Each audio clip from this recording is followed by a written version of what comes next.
Good morning. This is Kathy with Get Chatty with Kathy. It's a beautiful day here in Regina. I'm so happy summer's still around. I never wanted to leave. Yeah. I have a bestie of mine here in the shop.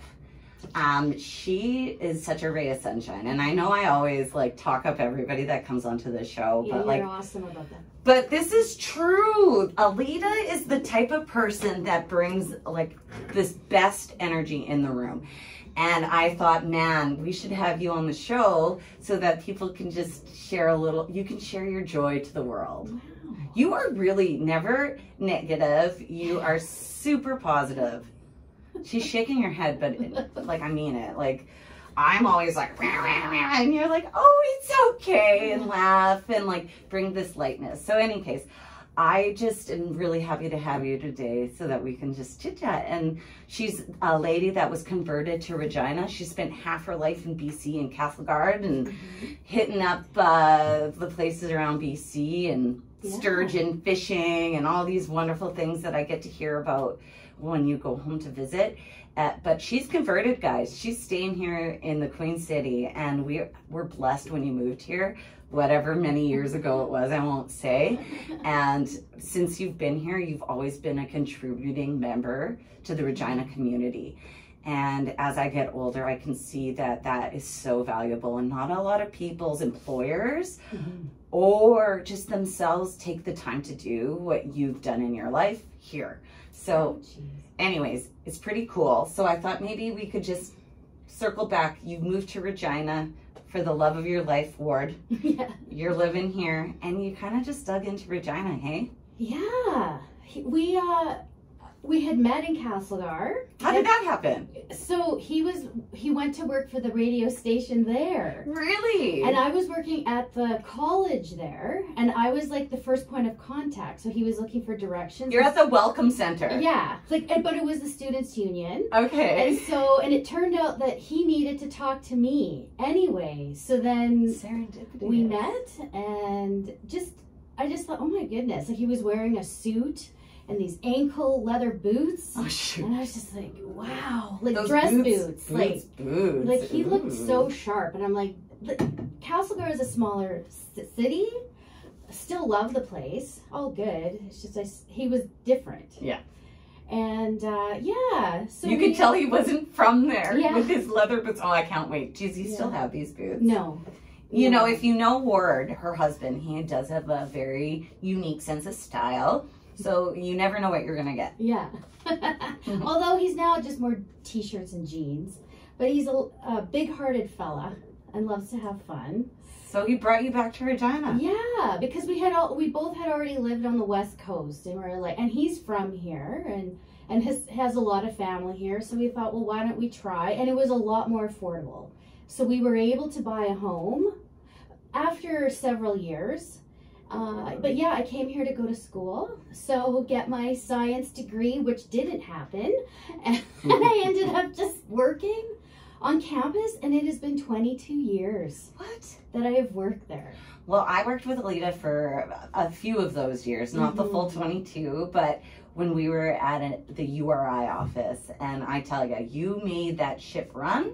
You coordinated, organized, delegated with a smile in one of the most stressful offices I've ever worked in. Yeah. So you were really so wonderful there, and you're still there. Yeah. Good on you. It's just good people. Definitely. You feel like you're contributing. Totally. I always have there though. It's just, and it's given me a really good balance of work and family, and definitely that's definitely one of the things that I've seen in your career. You have had that flexibility. So why don't you just share about that? Because it would be wonderful if all employers would allow their staff to have a passion and give them the flexibility of their time to advocate for it. Yeah. So I joined with Tanya Bird and Carlo O'Reilly, and we wrote our book, The Smiling Mask. And what's that Smiling Mask about? So it's about truths about postpartum depression and parenthood. Wow. So of course there's beautiful things, but there were some really things that happened that we did put a mask on because you're afraid. of the stigma, of how it was challenging for us. How did you guys connect to be like, let's write a book? Like that's... It was Tanya and Carla that originally met at a postpartum support group, and it was Sally Elliott's group. Shush. So talk about a Regina group. Yeah. Hey? Like Yeah. Sally Elliott, for those of you that don't know her, was a wonderful woman who taught the prenatal class at the YMCA. So it was kind of like a thing. If you were having a baby, you would take her class. Yeah, absolutely. And she was wonderful. She was involved as well in our book with speaking. We would join her as well. And I knew her until she passed. That was so just a beautiful, beautiful woman and family. We remained friends with her son and daughter-in-law and their kids, and yeah, Dylan and Heather, beautiful people too. If they have energy like her, like I couldn't imagine. Yeah. Okay, I'm sorry, I have to share this one. Yeah, no, do it. It's kind of funny. When I took her class, I'll never forget, she stood on top of the table, then crouched down. She put a ice cream 4-liter container in between her legs and pushed a freaking cabbage doll out of it in front of the whole classroom. It was insane. And yet she captivated the audience for that full thing. We learned, she gave us confidence. Yeah. And she prepared us for pretty much one of the most intense experiences for a woman. Right? And so And so she afterwards really, I remember one of my deliveries didn't go very well, and she called me and she reached out to me multiple times to see how I was doing, because she knew it was like, man, like they put you through it. Yeah. And she connected with me afterwards. So thoughtful. Like so thoughtful. So for you to have like a lasting relationship, and she really took you under her wing when you wrote the book, why don't you go into that a little? Yeah, well, she gave a lot of credibility because she wrote the preface to the book. Yeah, so she gave, information and statistics as well, and her experience with other women, and, just how important this is, not only for families, and as I am learning, birthing people and parents, like there's new terminology coming up that I'm having to learn about. So is this instead of a midwife? No, anyone who's going through the labor and delivery process. Interesting. Yeah. So what would be the proper word for a midwife now? No, it is midwife. It and is doulas. They're the why ones would that it are be assisting. a mid dude? No, they're saying birthing. They're referring to people who may have who are transgender and having a baby. Yes. Interesting. Yeah. All of the terminologies. Like I'm not devaluing them. No, but it's just I'm interested, I'm curious. It's just I may not use the terminology correctly all the time. But I'm, at least you're aware. I'm an older dog. No, I think most people just being aware that people want, because words count. Inclusivity. Yeah. Absolutely. Because even people who adopt will experience postpartum depression, anxiety, OCD, they will. So, and 50% of the partners will also experience. So they also are to be screened, universally screened, and supported. So that is what our mission, when we started writing the book, we thought there's more to this than just a book and speaking about the book. So there was a conference in 2009, thanks to Claire Belanger Parker. An enormous thanks, because that was her way of giving back when she became a recipient of the YMCA Women of Distinction. So she gave back by organizing our conference to speak our voices and truths, and including our husbands and mums, and like it was kids too. I remember you said Ella's even spoken up about it. But these were later. There were later instances. Yeah, but this one, and then there was a working group that was created, and we had around 35 people throughout the province who came from all different regions and sectors, and who wanted to make policy change in our province for everybody. So we did create a Mother First report, and it was endorsed in 2010, and to this day we are still trying to get action. There has been things that happened, but there's more important things, as in prenatal screening, because that's where it seems to all happen, and it could be prevented. And it is more treatable once we catch it at that point. So Sally was the one that also was a huge, like, she was glue for all of this and keeping us in touch with the community and as well. And I mean, Ella now is 17 years old. Like, I'm not as much into the hands-on, you know, and being with the moms, but I do keep in touch, like, with people like Sarah Beckel, who was a lot more into the community and helping moms, like truly being there for the moms. Do you feel like Regina currently has like a good support system for moms, or are you saying that we need to maybe look at other ways to improve it more? Well, there could be more. Like, to be honest, I really don't know what's happened since Sally. I know Sarah did try to step up, and it was through the Regina Early Learning Center, bless them. And over COVID, that's where they, it wasn't even just for Regina, it was for the province. Yeah. So that is what we're bringing forth again to the government, and we're waiting to have our follow-up meeting with the minister, Honorable Hindley, because we did come up with some short-term, low funding options, proposals, and then one with a more long-standing, and that's where the Regina Early Learning Center comes in. Could you explain a few of the ideas that you guys put Well, forward? for example, we as in 811 Maternal Wellness Program and the University of Regina's Online Wellbeing Unit, we joined together because we're like, right now, 811 can only take care of postpartum people. Online Wellbeing course can actually take care of both. But right now we need more prenatal. So hopefully, because right now only public health nurses can refer postpartum women to 811.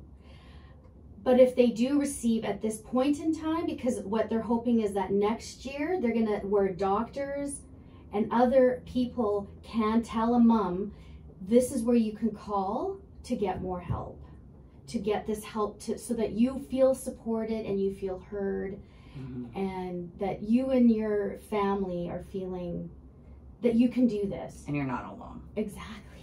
Yeah. And you're not at fault. Yes, a lot of the guilt I bet people have. There's so much guilt and shame, so much of it, and it remains, it will.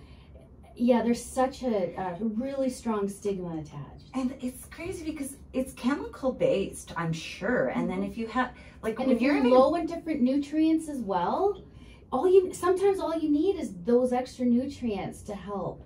But sometimes, a lot of the times it is a mental, where cognitive behavioral change though. Like, I remember after having my kid, and I was like a full-time lady of the office, like to have to just then be at home and be like a moo cow to a baby. Like, that's how I felt. I called myself udders, and it is a very I just remember too, when I went back to work, I was like, I have manuals here. I don't have any manuals at home, really. They don't give you one when you leave the airport, the hospital. I remember Gus and I just like, what the heck? They're letting us leave with this child. They're trusting us. And then there's people who have to take their children home from the NICU. Oh gosh, like little tiny gems. Yeah, and then you're having to learn how to take care of them. I can't even imagine. I can't even. Well, I really appreciate all the work you have done with that, because that's super cool that you're there and you represented like something that you thought was... referring back to work though, everybody that I worked for was like, absolutely. And I would just take the appropriate time, like float hours or vacation days, so that I could do media, so I could go to the minister meetings, so that I could attend our working group and then implementation committee meetings. So your work is actually allowing you to be part of the community in a functional way. Yes. That's awesome. Yeah. So now let's switch gears. 5 years ago, okay, Wayne's World. 5 years ago, were we skinnier? I think we were, because of COVID hadn't happened yet. Yeah. At least for me, you look great. Oh. So Elita and I, like, we weren't working even at that point, I think, anymore. Or maybe we were. No, but we wanted to see each other because it was so... And we lived across. We lived across the street from each other. Yeah. Yeah. And we had another friend who was like, I'll do it. So we formed a bowling team with my hubby, Elita, and another friend of ours, Chad. Yeah. And I'll let you talk about it. I just remember you asking, and did you want to go bowling, 10 pin? And I'm like, yeah, I have a ball. I have shoes. Did I even have shoes? I don't think you had a ball. Shoes. Did you have a ball? I had a ball, and it smelled like Bubble gum. cake. Birthday cake. That's right. And I was like, this ball needs to be seen. Yes. More often. And then I had even a vintage bowling bag. I love it. And then when you asked me to go, I was tired of renting shoes. Okay, I'm getting ahead of myself. I just remember thinking, oh my God, like it would be so much fun with you and Gus. And then I'm like, I don't know who this Chad fella is, but I trust you guys. And he's just the most chillest, like, and just really kind guy. Like there was he doesn't rub you the wrong way at all, ever. No, right? He's so chill and so kind. that's how we all were, I found. And I was just like, wow, this is so much fun. Mm-hmm. And then it started to become like my Tuesday night, kind of like mini party nights. We wouldn't. Did we tell people what our team name was? No. Should we? That's up to you. Smoking balls. Yeah. We had fun. Oh my gosh. Just the laughing. Yeah. And the people that we met. Such different crowds. And I remember like 5 years ago, it wasn't just like now, honestly, if you don't have a tattoo, you're weird on the league. But like before, there was like people that were retired. There was people with like needing assistance in life abilities. Yes. I don't know what the correct terminology is for that. And everything in between. Yeah, and I was just like, wow, like what a diverse group of people, and I felt welcomed. Yes. You're just like, people just wanted to just play and have fun. And even before then, I loved bowling. Obviously, because I had my own ball, I also had to get it drilled from my own hands. Mm-hmm. Like, it took you, and guess how long? So I did the math, because you know me, I'm so cheap or frugal. I figured out the math, and I was like, if I buy bowling shoes for the whole year, it's actually cheaper for me to buy a pair. So I bought a pair immediately. Yeah.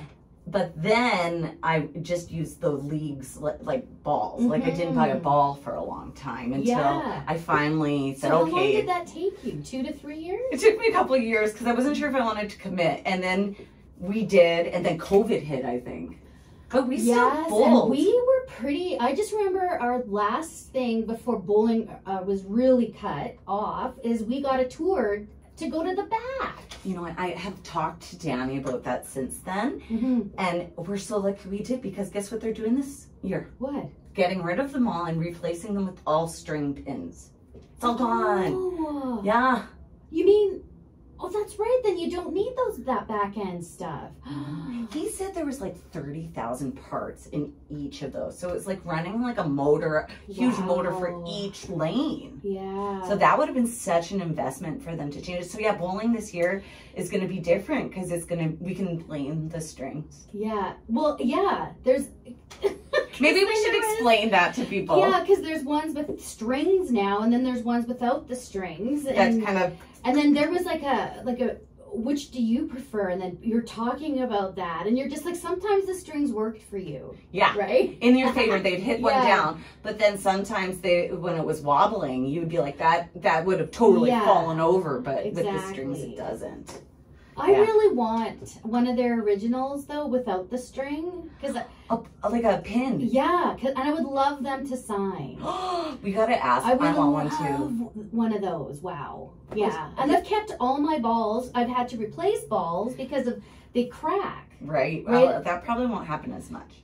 Yeah. I don't know. Who knows? So anyway, I love that I've kept my balls, and so is Ward, actually. So my hubby has been now, I think they just finished 12 years or going into 12 years. Are they called the Big Lebowski or something? No, Silence of the Lanes. Oh, yes. Those are so funny. They are hilarious. There's like 15 people on their team. 9.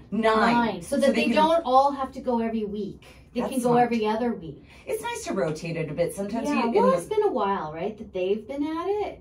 So, yeah. And then we used to have Folk Fest in our backyard to celebrate their team and they would put this party on for themselves. And when you say Smoke Fest, they're smoking meat, guys. Yes, yeah. So they smoke a whole bunch of meats, and we'd have these salads and I hope they start doing it again. I hope so too. That sounds fun. Yeah. She lives in like Lakeview. I feel like this area, like springs, like entertaining things to do. People are very entertaining. Like we've got that in our neighborhood a little bit there, which is really nice. It's a great community. Yeah, we have friends that are moving. They just put their house up for sale. Our neighbors, like, No. and we've lived beside each other for 15 years. Wow. And Ward and I, this July will be 20 that we have been there. I love your spot though. How did you guys know that was the spot?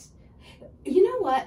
It was Patricia Moon, who was our realtor. And she was showing us all these places, especially in Whitmore Park. And I was just like, nothing really, because she could tell as immediately as we would get in the house. And she's just like, yeah, I just don't think.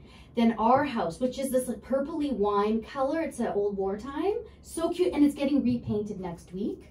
Beautiful. And the garage, the same color, because I love it. And she was like, I think she goes, this house is going to be at the top of your range. But she goes, I think this is what you're looking for. And we're like, oh, Patty, come on, Patricia. So we went there and I was like, wow, the hardwood floors, it's a small house, and then the checkerboard linoleum, like in the hall and then into the kitchen. And I was just, and then the bedrooms upstairs with the slanted ceilings. Yeah, I loved the character. It's a perfect size home for you guys too, because they have one daughter, so it's like 2 bedrooms upstairs. Yeah, that are just like the most pretty rooms. Like you've decorated them gorgeous. Your style is good. It took a long time, but when we first moved in, because we were tired of just plain walls, me more so, but. Living room, the first week we did a sage green. The dining room was a salsa red. You had to just brighten that place up. Yeah, the kitchen we turned into a mustard yellow. And then they had the office was a bright but really nice hue blue. Almost like your jean blue shirt jacket. Did you leave it for a while? We left that for a good 17 years. Until you updated it for your room? Yeah, and then we just 3 years ago, just before COVID. And maybe that's kind of a cool room to talk about, because Elita does angelic card readings, which I think is like such an amazing way to kind of channel your energy and connect with people. Yeah. So we got some time. Why don't you explain what that is? I experienced it for the first time when Ella was 2, because I was really struggling with her. Parenting her, and they ended up doing a wonderful job. Side note, she's 17 and watched my kids many times, and I love her like a daughter. It's just so wonderful. Cool, and your kids as well. Like just to watch your kids, watching kids grow. Anyway, yeah. Apologies. So I heard of this Bonnie Bogner over and over and over and over, and I'm like, okay, you know what? I'm gonna go meet with her. She gave me this totally different perspective on life and understanding children in general. And she was just, I was explaining Ella to her, and she was just like, Ella has she's going to take in a lot of energy. That is how her being is. And she goes, because she's so small, she doesn't know how to handle it. So crying and having tantrums are what's that's one way of that being expressed out of her. Getting that energy out. Yeah.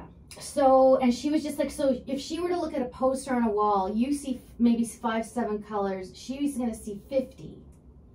And so things are overwhelming for her. So for her to go to a daycare where there was like 50 kids was a lot for her. So then she was teaching me techniques of clearing energy for her. How to just different words to use even for myself, so that I had more compassion and kindness toward myself. And that has been quite a journey. And with these cards and just these readings, that is how I was able to garner a new, better vocabulary for myself, because I never really had a really strong sense of self, positive self, or self-talk, or kindness, or So which is surprising, because to me you are like so wonderful. Yeah, you are wonderful. You know, we do that to ourselves. We got to stop that. Yeah, it's easier said than done. It really is. But as you're raising a child, you want them to understand better, right? You don't want them to. So you've learned for yourself. So you want to share that also with your children. Tools so that they can handle life better. Yes, and I wanted Ella to know from a very young age. She was 7 when she started counseling. because I didn't know everything. And that's what I would say to her as she would grow.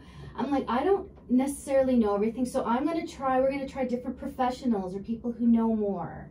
Like so I also took training to be an angelic awakening practitioner, and it was through Bonnie, and it was for a week, and it was for full days, every day. I felt like it was a vacation for my soul.